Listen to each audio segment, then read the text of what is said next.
Hello and welcome to this edition of Shelby This Week. Here are some of the stories we have coming up for you. 4 new officers were sworn in as the newest members of the Shelby Township Police Department. We have more details coming up. And Assistant Superintendent Robert Monroe has been named Interim Superintendent of Utica Community Schools. We have these stories and more on this edition of Shelby This Week.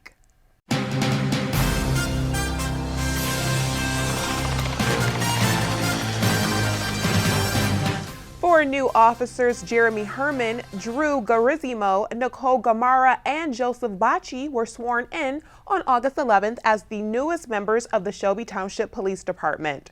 We spoke with 2 of the officers, Nicole Gamara and Joe Bacci, to get their perspectives on joining the police department. So help me God. Congratulations and welcome on board. One of the things I'm looking forward to most is probably just working with one of the best teams that I've seen out there. I started here as a cadet, and everyone here is just such a tight-knit family. Everyone's here is so supportive, and I'm ready to do the best I can to serve and protect the city. It feels amazing. It's been a lot of hard work, especially with COVID-19, academy being on hold, and a 4.5-month academy turning into a 7-month academy. But as well at academy, the brothers and sisters that I have there, it's just a very big support system, and I'm lucky to have everybody that I've had in my life. I just want to be here for the community, really. Be out on the roads for when they do need us. We're not too far away, and I've got into this profession because I want to help people. Just be out there when the time is necessary. When the time comes, we're out there to help. So that's what I'm looking forward to most. Assistant Superintendent Robert Monroe has been named Interim Superintendent of Utica Community Schools as the board begins a national search for a permanent successor of Christine Johns.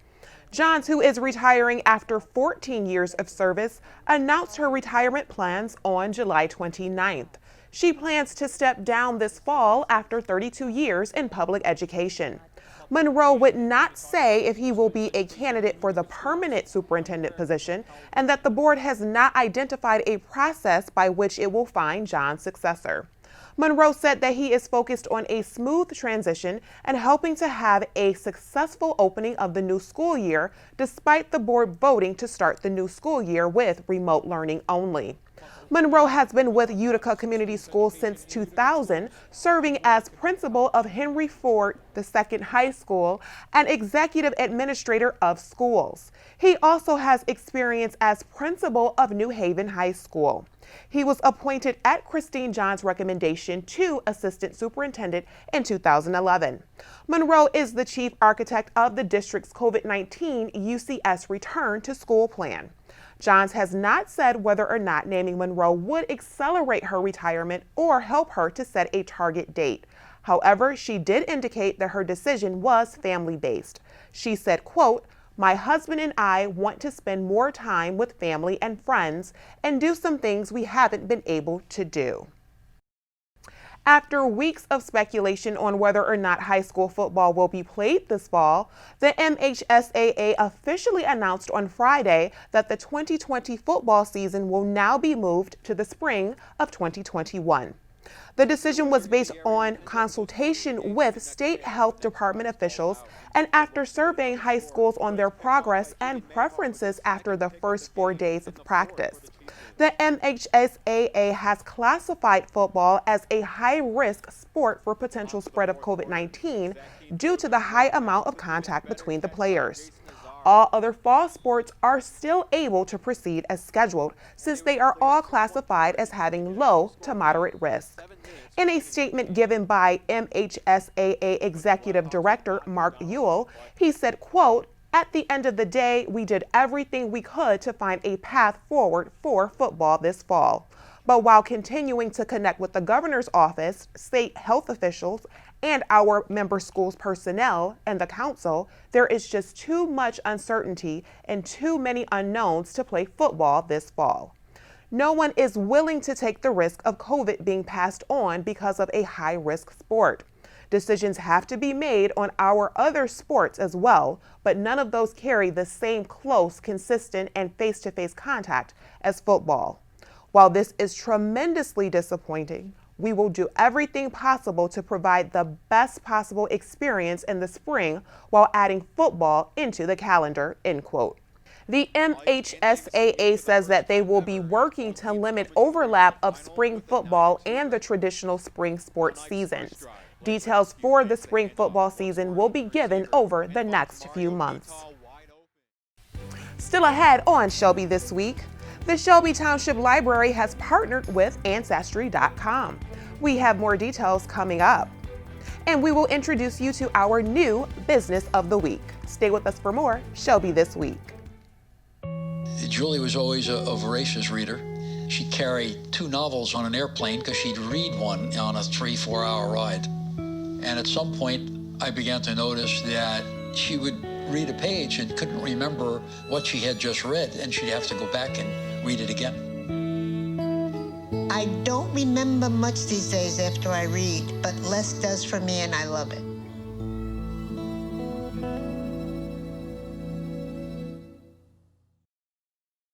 I got it! Hi. Can you help me? I got it. Thank you. No problem.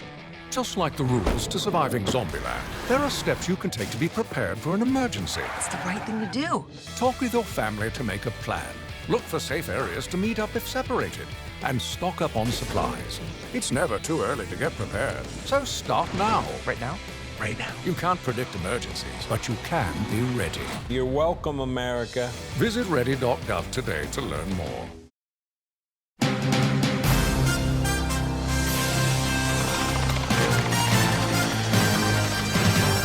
An unresolved half-century-old case is now being reopened. The bodies of a baby boy and girl were found on the side of a Shelby Township road in 1967. The case has been reopened because a detective that has been dedicated to solving this case was able to track down the remains. The hope is that the DNA will help to provide some answers. The twin babies were found alongside of Ryan Road near Hamlin. The ages of the babies were somewhere between the ages of 2 months premature and 7 months old. Police are trying to determine who left the babies there. On April 19th of 1967, 2 teen boys were walking along Ryan Road, which at the time was a dirt road, and they found the newborn twins wrapped in plastic. Detective Sergeant Terry Hogan of the Shelby Township Police Department is trying to determine exactly what happened. It was believed originally that the babies could have been born stillborn, but evidence has shown that at least one of them was alive. After months of investigating, Detective Hogan was able to track down where the babies were buried. He got a warrant and their bodies were exhumed in September of 2019.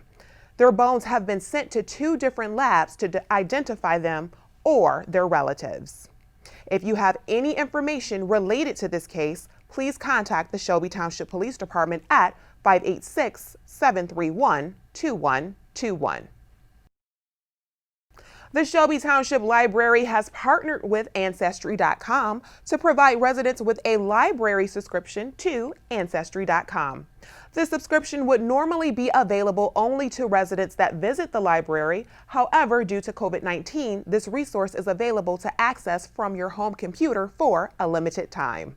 In order to get to it, you're going to first go to the Shelby Township Library homepage. That's at shelbytwplib.org. Once you get there, you're going to search along the top bar where it says Search the Catalog. And once we get to the catalog, we're going to log in. In order to log in, you do need to have your Shelby Township Library card number and your PIN. If you don't have your Shelby Township Library card number, or if you live in Shelby Township but don't have a card, or you just don't know your PIN, you can contact the library at 586-739-7414 during our business hours, and we will help you get started. Ancestry.com has made this resource available through September 30th of 2020. This week, we take you to Taco Loco to learn more about their business and what makes them unique. Stacy Sansatera has more.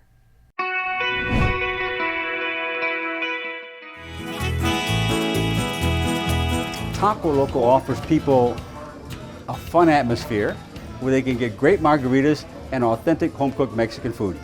Taco Loco opened its doors right here in Shelby Township almost 20 years ago, proving you don't have to travel south of the border for authentic Mexican food. And because trust is the new hospitality, Taco Loco has implemented health and safety protocols to make your experience a safe one. Some changes we've made for safety are, number one, we have higher booth backs, as you can see around the restaurant. Okay, that's for the customer safety. We've installed sanitizer stations in the bathrooms. We have a sanitizer station coming for the front.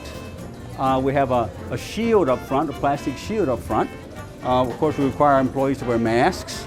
We spaced out the tables to meet the social distancing requirement. And then, of course, we sanitize from the front door to the back door and everything in between constantly.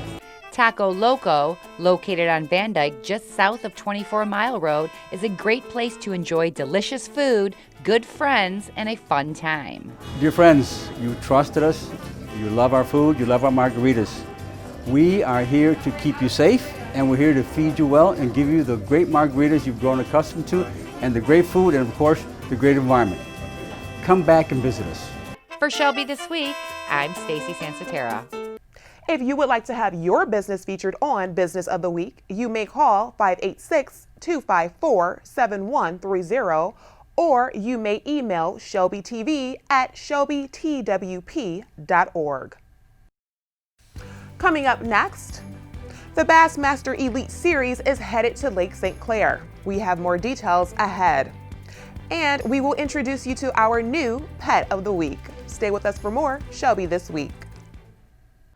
Yo, Scott. Hey. I'm heading out, man. You want to ride? No, I got my car, but I actually really need to go to the bathroom. Oh, you know what? I was just in there. The line is like 10 people long.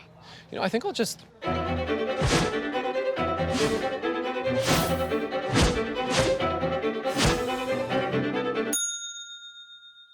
Dude, are you okay? You wouldn't believe what I was just thinking. I am definitely buzzed. Yeah. I think I will take this and I will take that ride home. Smart man. Did you see how that dog was looking at me?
One of the top professional fishing leagues in the world will be holding competition on Lake St. Clair this week. The Bassmaster Elite Series will be held at Lake St. Clair Metro Park from Thursday, August 20th to Sunday, August 23rd. Lake St. Clair has been a favorite spot for Bassmaster, as this will mark the league's 8th visit to the lake and has been ranked number 4 in Bassmaster Magazine's Best Bass Lakes of the Decade list. This week's event will feature 85 of the top bass anglers in the world who will compete for a $100,000 first prize. 2 anglers from Michigan will be looking to take home the prize. Garrett Paquette, a second-year pro, is from Canton, and Chad Pipkins, who is currently ranked 8th in the Angler of the Year points race, is from Lansing. Due to COVID-19 restrictions, no fan attendance will be allowed at the event, and anglers will not be allowed to fish in Canada's waters of Lake St. Clair or the connected rivers. Anglers will launch every day at 6:30 a.m. and weigh-ins will be held at 3:10 p.m. Live coverage of the event will be carried on Bassmaster.com, ESPN2, and ESPN3. The Bakehouse in Shelby Township recently held a cupcake decorating class, teaching students how to decorate cupcakes that look like various food items. Brenna Noyes has more. At 10 a.m. on Wednesday, August 12th, the Bakehouse held a socially distanced food cupcake class filled with laughter, fun, and lots of frosting. For a price of $25 plus a service fee, participants received 4 cupcakes and guidance from the teacher to create their very own delicious treats, disguised as other foods. This is the second time we've done this food-themed decorating class, and the first time it was a huge hit. The kids loved it.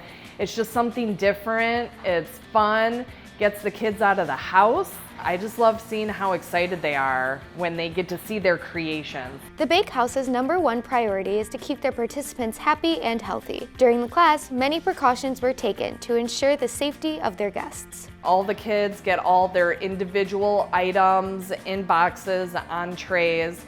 We have long 6-foot tables, and we have 2 kids at the end of each of those tables. We do ask everyone to wear masks while they're in the building. With access to all of the professional tools that might be needed, this class allowed participants to be both hands-on and creative. The decorating part was fun because you got to make stuff that didn't look like an actual cupcake, so that was kind of funny and fun. They might look at the project that we're about to do and think there's no way that I can do that. And then they really surprise themselves. They are able to create these really fun works of art. We're all kind of stuck in the house. There's not a lot of places that we can take our kids to. This is something different, it's fun for them, and they get to eat delicious cupcakes and frosting. For more information on upcoming classes, visit thebakehousemi.com. This week, we take you to the Humane Society of Macomb, where a cat named Tonto is looking for the perfect home. Tonto is a male cat. He is 2 years old. Really cool looking cat. He's kind of long and slinky. He's got a really long tail. Really friendly, really affectionate. Loves toys. Loves especially wand toys, you know, where you got a little stick with something on the end of it. Loves that kind of thing. Cool all around cat. We'd like to see him go to a family with maybe a little bit older kids. He doesn't react real well to like younger kids who might get a little out of hand. It'll be a little too much excitement for him. But other than that, he can really go to any family. He's good with dogs and cats. He would be a good first pet, or he'd be a good pet for someone who's already got a few animals. You would give us a call here at the Humane Society of Macomb. We would email you a pre-adoption form, or you can make an appointment just to come in and fill out that pre-adoption form. We're doing everything by appointment these days. So you would give us a call, set up an appointment, and we'd have you come in and see Tonto. Right now, we're still in the midst of our summer camp. We do have some slots available for August. So check the website or call us here at the shelter if you want more information about that. The Humane Society of Macomb is hosting a 5K virtual walk and run. So we are going to be conducting a virtual 5K run/walk. This is pretty cool. People who are into running, it's kind of a neat thing to get involved in.